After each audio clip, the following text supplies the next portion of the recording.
Hello les investisseurs, j'espère que vous allez bien et je vous retrouve pour ce nouvel épisode dans lequel on va parler de la conférence qu'a fait Google hier sur pas mal d'annonces sur l'IA, etc., des lunettes connectées.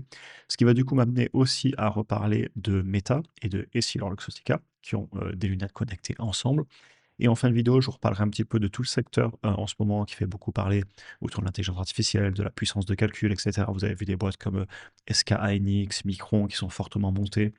Nvidia, Amazon, Nebus aussi que j'ai en portefeuille. Et on va parler de prendre le train, d'acheter au bon prix, des entreprises qui m'intéressent en ce moment parce que certaines sont à des prix qui ne me choquent pas et d'autres sont par exemple trop chères. Donc voilà un petit peu pour le programme du jour. Aussi pour les membres du programme et de la communauté, vous avez le replay du live qu'on s'est fait et demain je vous fais une vidéo quantitative sur 5 actions. Il y aura notamment je crois ServiceNow et d'autres. Et si vous voulez avoir accès, pour tout le monde, d'ailleurs, qui serait intéressé à une communauté dans laquelle on échange entre investisseurs au quotidien, où je fais des vidéos au-delà, de YouTube, où je partage mes analyses d'actions, prix cibles et cetera.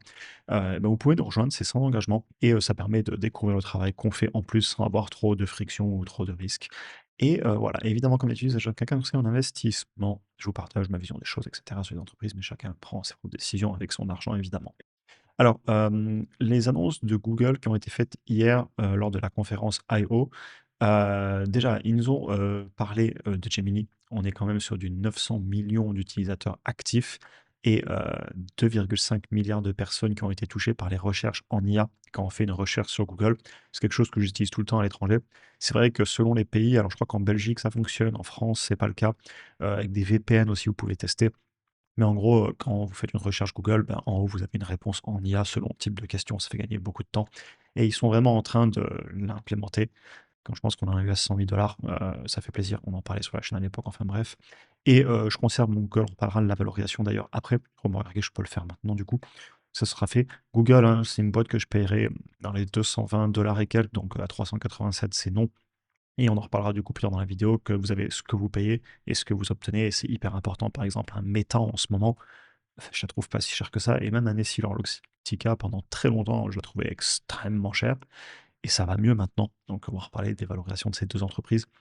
Ils ont aussi annoncé le nouveau modèle Gemini Omni, Spark aussi, qui est un agent IA, et évidemment, ils nous parlent aussi des TPU, donc ça, ce sont tous les composants électroniques, les cartes qu'ils conçoivent pour faire notamment du calcul en IA et notamment faire tourner les modèles, les inference, extrêmement important.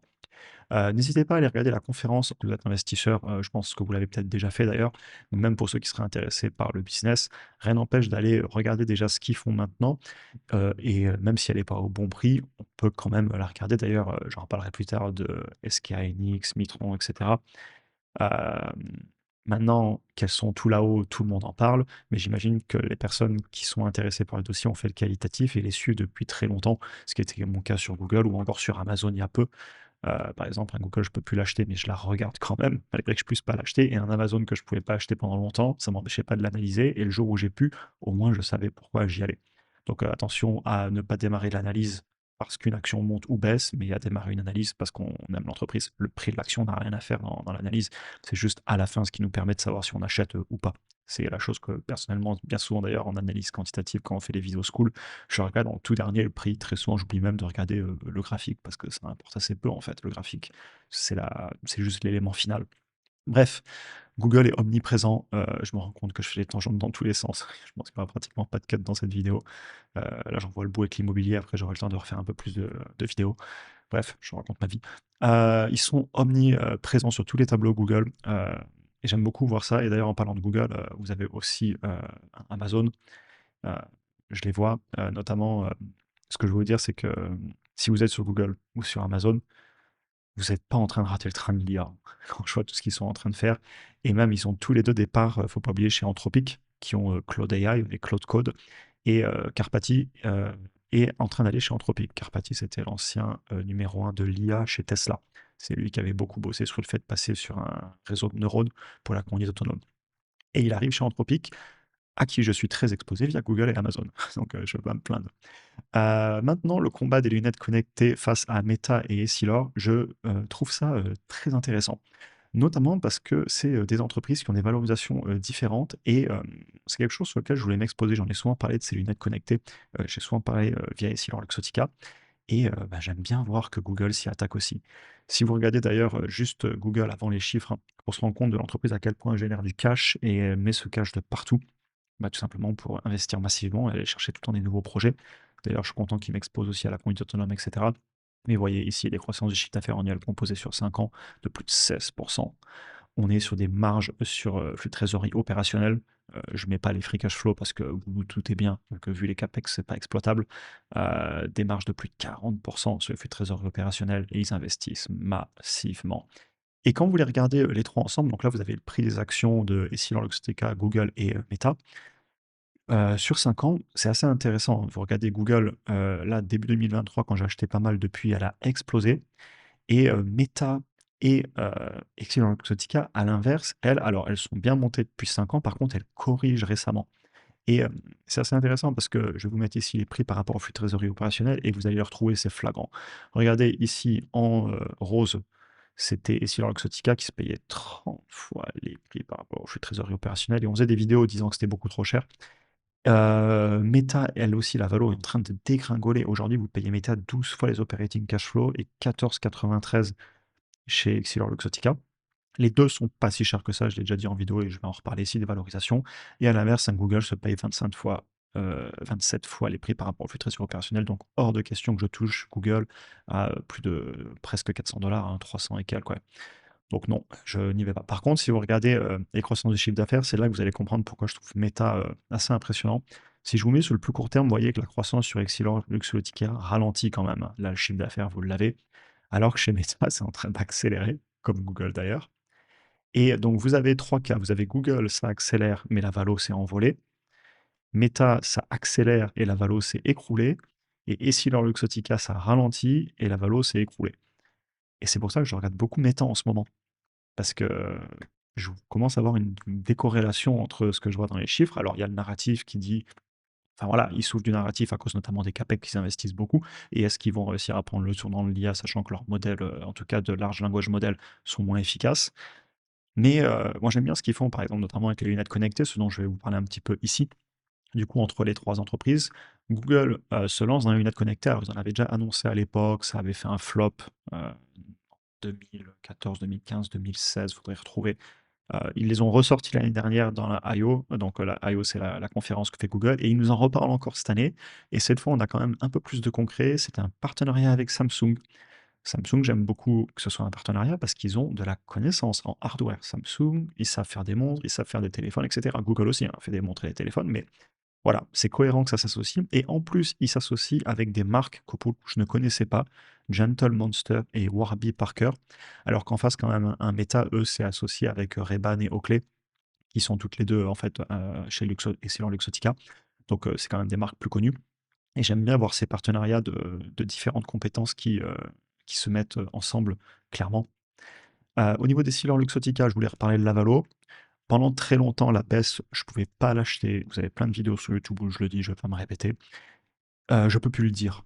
Vous voyez, donc le titre, là, est la grande descente. J'avais fait pas mal de vidéos parce que c'est une action qui était très demandée, je pense, parce qu'elle est éligible en PEA et européenne. C'est peut-être pour ça qu'on me l'a demandé autant. Bon, pourquoi pas la faire.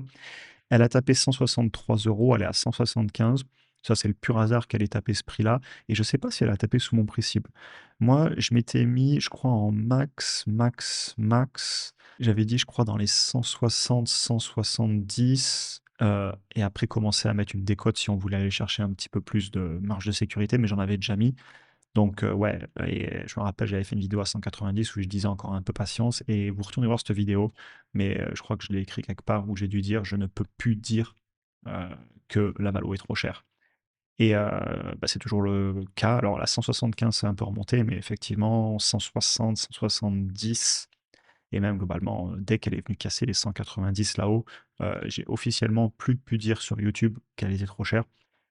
Faire son analyse complète, hein, c'est pas une entreprise qu'il faut ne pas regarder. Bon, de toute façon, il faut analyser toute entreprise, mais faut pas oublier quand même qu'ils ont pas mal de dettes, notamment, c'était un des petits points qui me bloquait un tout petit peu chez eux, je vais vous le montrer, mais c'est pas non plus à la fin du monde, hein. Alors attendez, excusez-moi, j'ai cliqué au mauvais endroit.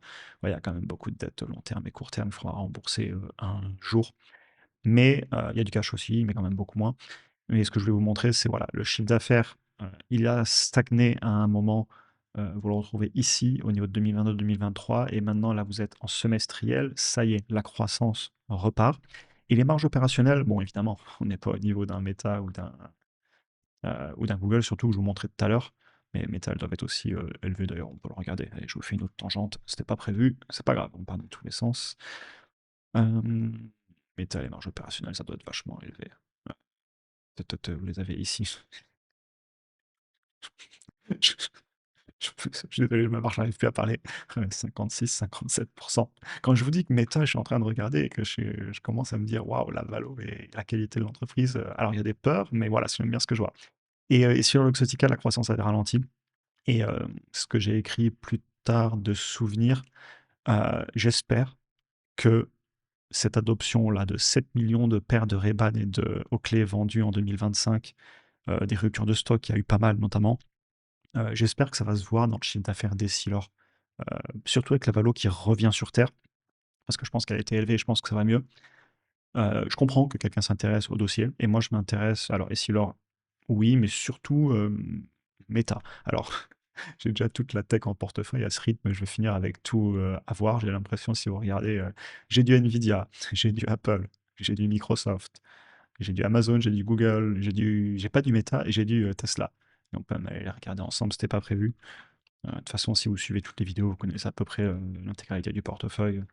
Parce que je parle de voilà, oui, je parle de toutes les actions que j'achète, j'en ai parlé au moins une fois ou 2 à chaque fois. Ouais, Nvidia à 100 j'en ai pas acheté assez hélas. Apple, je l'ai déjà montré il y a pas longtemps, ça fait, pas longtemps. Amazon aussi. C'était quoi les autres? Heu, Microsoft, ça fait longtemps que j'en ai pas, parlé, j'en ai toujours du Microsoft. Il est où? Là, 167, acheté en 2020, mars-avril 2020 de souvenir. Et mon Tesla, que je n'achète plus du tout en ce moment, qui est trop cher, et que j'ai payé 170, là, 400, j'y vais pas, c'est trop cher. Bref, est-ce que je rentre Meta, vu que j'ai déjà pratiquement toute la liste? Bah, franchement, ne jamais dire jamais. Je l'ai déjà dit plein de fois.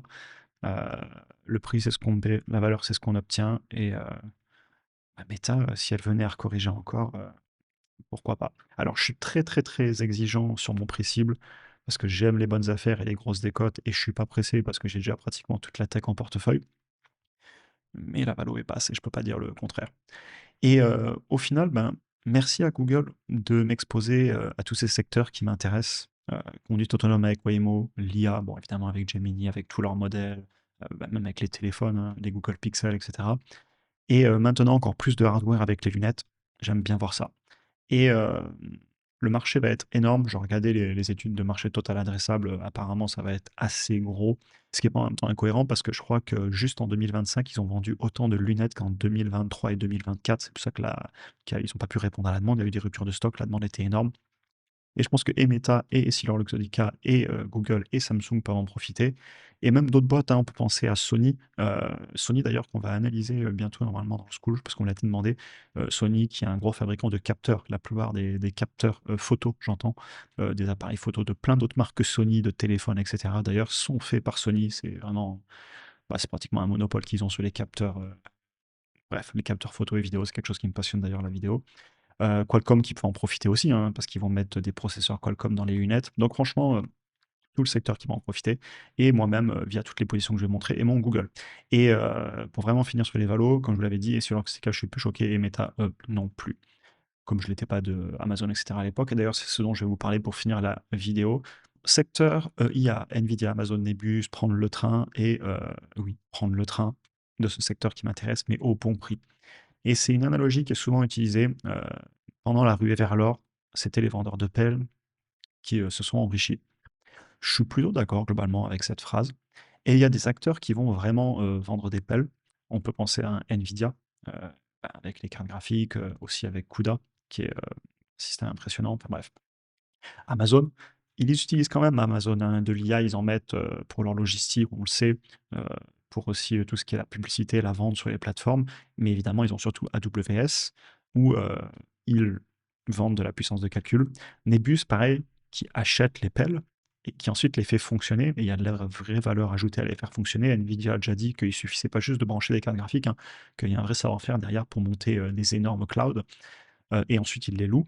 Et même un Google qui en conçoit, qui a les TPU, je vais en parler un petit peu plus tôt, les Tensor Processing Unit, qui en achète aussi à Nvidia et aux autres, qui les loue pour ceux qui ont besoin de puissance de calcul.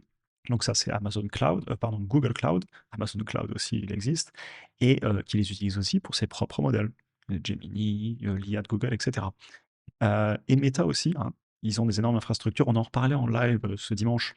Quand on achète Meta, c'est pas que de l'intangible, hein. C'est pas qu'une marque, etc. Derrière, ils font tourner quand même des milliards d'utilisateurs uniques, actifs.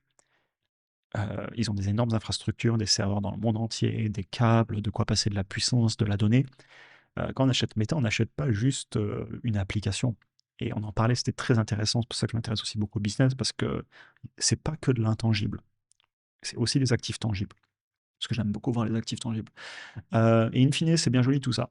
J'ai parlé de plein de belles entreprises, super positif, super narratif. Mais le rationnel et les chiffres, on le met où là-dedans? Parce que bah, j'adore Google.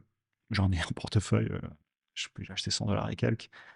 J'ai du Amazon, on en a acheté il y a pas longtemps Amazon, j'arrêtais pas de vous le bassiner en mars-avril. J'ai fait combien de vidéos où je disais j'achète du Amazon, j'arrêtais pas de vous en parler. Maintenant c'est un peu trop cher, mais c'est pas grave. Nebus, Nvidia, Apple, pour ne citer que Apple, ça date, hein. Bref. Mais bah, elles sont toutes trop chères. Et à l'inverse, je viens de vous le dire, je trouve pas que Meta et Essilor Luxottica soient chers. Ça ne veut pas dire que vous devez les acheter, faites votre analyse, etc. D'ailleurs, c'est ce que je vous mets à chaque fois ici. Peu importe votre méthode, peu importe le format, moi j'ai mon bon vieux tableur Excel, où là c'est un Google Sheet parce que ça permet de les partager, de les stocker dans le cloud, mais déterminer le prix à payer et écrire le pourquoi du comment, euh, soit sur un document, un Google Doc, soit sur un Word, soit même sur des vidéos YouTube, pourquoi pas, savoir pourquoi on achète et à quel prix on paie. Et pourquoi je vous dis ça? Parce que on reparlait de Micron et de SK Hynix ce dimanche dans le live, et on se demandait surtout où démarre l'analyse. C'est-à-dire que si ça fait des mois, voire des années qu'on les suit, ces entreprises, Micron et SK Hynix, et qu'elles sont à un bon prix, qu'on les achète, moi j'ai rien contre, hein, je l'ai dit, hein, Google, Amazon, je les ai suivis pendant très longtemps avant de pouvoir les acheter. Par contre, où je pense qu'il faut se poser un peu la question à soi-même, c'est est-ce que c'est une entreprise qu'on suit depuis longtemps et qu'on l'apprécie depuis longtemps, ou est-ce qu'on s'y intéresse depuis 2 semaines parce qu'elle vient d'exploser, et ça ne veut pas dire qu'elle ne va pas continuer à monter, c'est tout à fait possible. Ça ne veut pas dire qu'elle ne va pas baisser. Sur le court terme, on ne sait pas, et sur le long terme, une entreprise reviendra à sa capacité de générer du cash dans le futur fois un multiple, tout simplement un ratio de prix. Ou est-ce qu'il y a Hynix? C'est 0066 quelque chose, mais je vais le retrouver comme ça. Le ticker, il est là. Est-ce qu'on s'y est intéressé parce qu'on l'aime depuis longtemps, qu'on a fait notre analyse et qu'on est notre prix cible, ou est-ce qu'on s'y est intéressé parce que c'est le prix de l'action qui nous l'a fait regarder? Et je pense que c'est une question qui serait à se poser, parce que ces entreprises, les valorisations, elles sont peut-être au bon prix, elles sont peut-être pas au bon prix. Il faut regarder quelles sont les prévisions à venir, mettre un discount rate, les marges futures réactualisées dans le présent, etc. Bref, tout simplement faire des projections. Chacun aura sa méthode et son format, un logiciel, un fichier Excel, etc. Moi, j'aime le fichier Excel que je partage dans le school à chaque fois, tout simplement bah, parce que j'en ai des centaines gardés chaque trimestre, je les copie et j'ai un suivi de toutes mes entreprises où j'ai écrit noir sur blanc, dans 2 ans, il y aura tant de chiffre d'affaires, tant de marge, et dans 2 ans, je vérifierai, ce qui me permet d'être rationnel. Et voilà, que ce soit SK Hynix ou Micron ou toutes les autres, on sait ce qu'on obtient, on a dit plein de belles choses, le qualitatif, c'est magnifique, ou pas d'ailleurs, c'est peut-être nul, peut-être qu'il y en a qui n'aiment pas, mais combien on les paye?